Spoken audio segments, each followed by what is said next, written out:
In this edition of Check It Out, it's been about 2 weeks since China launched its first Mars explorer, Tianwen-1. The probe has made its first scheduled orbit adjustment, but what more does Tianwen-1 have to do before reaching the red planet? NASA astronauts back to Earth. Crew Dragon has completed its first ever passenger flight to orbit. And the possible origin of Stonehenge. Archaeologists discovered the likely source of the giant sandstone blocks.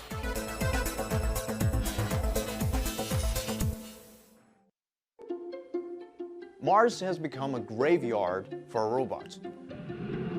More than half of the 47 missions so far have ended in failures of various kinds. But we humans just love throwing robots at Mars. There have been 1 or 2 missions every couple of years for the past 2 decades. But this month alone, there have been 3 separate missions. Tianwen-1 from China, Perseverance from the US, and Hope from the UAE. So what's going on out there? Well, the launching window in July offers a great saving on fuel.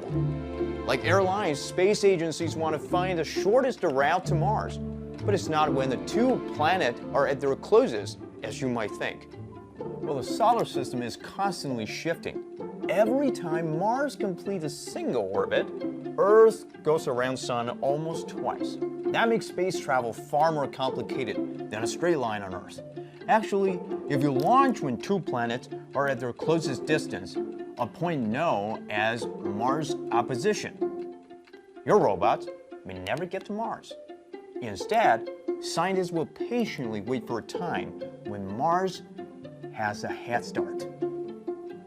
Then they will not aim the spacecraft towards where the Mars is at a launch time, because by the time you get there, the Mars will have already moved right here. Instead, they need to point it somewhere ahead, and where Mars is going to be when you arrive. This orbit has been called the Tianwen transfer orbit, which was first proposed in 1925. Everything needs to be calculated carefully because this launch window happens for just a few weeks every 26 months. Now the window is open, and missing it means 2 more years of waiting. Well, transfer orbit will take Tianwen 7 months to travel hundreds of millions of kilometers. Choosing a shorter way would ironically require more fuel.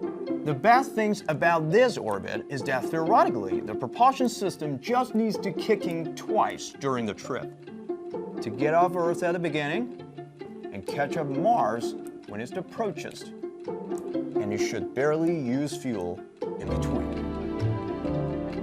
When it's getting a bit more closer, at about 400 kilometers away from Mars, it needs to slow down in time so that it can be captured by the planet's gravity and become a satellite of it, or it may miss Mars forever. Landing on Mars is no easy feat, even for a small robot like Tianwen-1. Unlike the Moon, where China has landing experience, Mars has twice the surface gravity, an atmosphere, and is littered with dense rock, which makes the landing efforts much more risky. After orbiting for a certain time, the lander will separate and prepare to dive. It needs to find a perfect angle to hit. Too shallow, and Tianwen would bounce off and tumble into the deeper space. Too steep, and it would burn up before reaching the surface. 5 minutes of free dive, and Mars' atmosphere will slow Tianwen from 4.8 kilometers per second to 460 meters per second. Then it deploys its parachute to further slow it down to 100 meters per second in less than 2 minutes. Then it will inject the bulky heat shield, but it'll still be too heavy to reach a safe landing speed. So it needs to activate its small rocket engines. They will further slow it down until the lander can hover at about 100 meters above the ground before a nice, gentle touchdown. If everything goes well, about a week later, China's rover will take its first steps on Mars. It all starts when the craft hit the atmosphere. Then the landing process will take 7 to 8 minutes, during which over 1,000 different maneuvers need to be accomplished. But that alone cannot explain why the Americans call it the 7 minutes of terror. Don't forget, even at the closest distance, we and Mars are about over 50 million kilometers apart, or over 6 minutes for a radio signal to travel. That means the lander has to finish all those acrobatic movements on a strange planet millions of kilometers away, all on its own.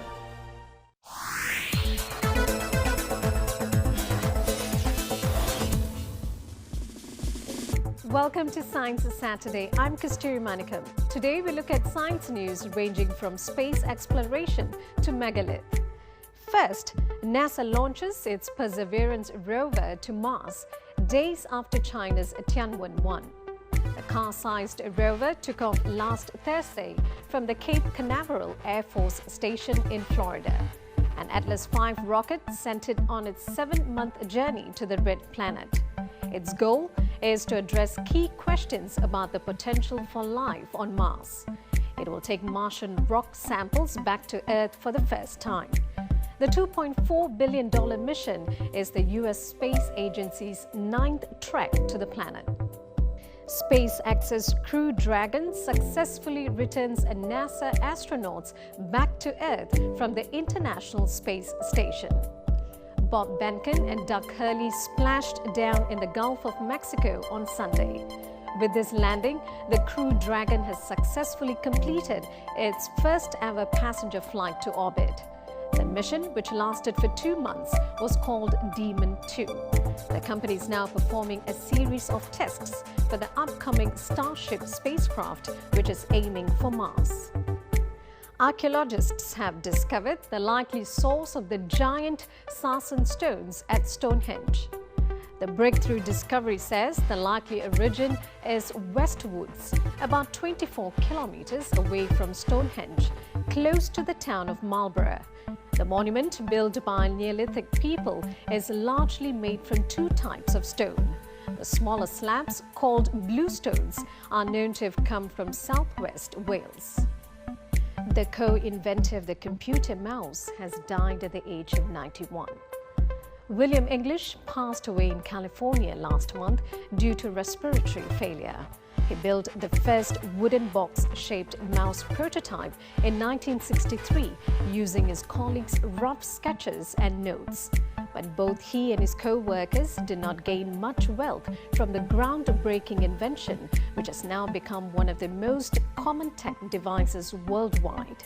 English was also largely credited with creating the graphical desktop user interface system used by almost all modern computers.